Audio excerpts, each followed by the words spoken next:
bekerja baik secara sinkronus maupun asinkronus. Walaupun materinya cukup banyak, namun harus saya baca juga harus membantu selesai, membuat saya perlu penyesuaian diri. Karena sejak tahun 2010 saya mengikuti Kelab 4 yang memimpin Bogor. Kali ini tahun 2025 harus belajar tentang managerial skill dengan metode yang baru. Seolah-olah saya harus mengembalikan kembali ingatan yang sudah lama. Pemahaman baru yang diterima adalah sebagai pemimpin organisasi harus dapat mempertanggungjawabkan semua aspek kegiatan, mewujudkan akuntabilitas kerja di tempat tugasnya dengan prinsip good governance, dengan standar laku dan sesuai dengan langkah dan tindak sesuai peraturan dan perundangan yang berlaku. Dalam bekerja, pemimpin harus dapat memelihara dan membangun jaringan kerja sehingga stakeholder internal maupun eksternal agar optimal membangun hubungan untuk dapat mencapai hasil yang efektif dan efisien untuk mencapai tujuan.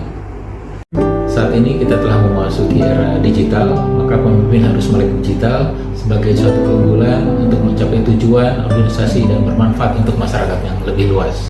Untuk mencapai tujuan yang hendak dicapai, pemimpin harus menerapkan manajemen kinerja agar proses sistematis untuk meningkatkan kinerja organisasi dengan cara yang menggunakan energi individu dan tim.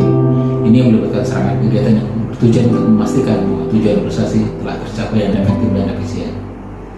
Dalam memberikan pelayanan organisasi harus sesuai standar kinerja pelayanan, sehingga kita dapat mengukur tingkat kepuasan pelanggan dan dapat menjadikan dasar untuk peningkatan kinerja dan kualitas pelayanan. Organisasi pelayanan publik tentunya harus menggunakan anggaran secara tertib sesuai peraturan berlaku, sehingga kewenangan sebagai administrator, karena sebagai KPA, sebagai PPK juga harus memiliki kemampuan agar tidak terjerembab dalam kesalahan ataupun kelalaian yang dapat menimbulkan kerugian bagi negara.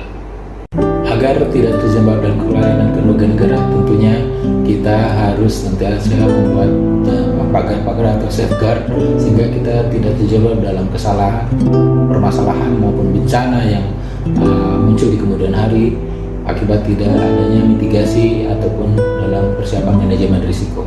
Kesan pribadi saya atas fasilitasi belajar oleh Bapak Dr. Asep Maksum sangat baik, terbuka sehingga dapat mengantarkan peserta ajar memahami kekurangan dan mendorong untuk memperbaiki kekurangan agar lebih baik di kemudian hari.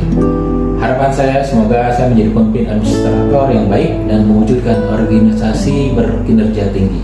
Terima kasih.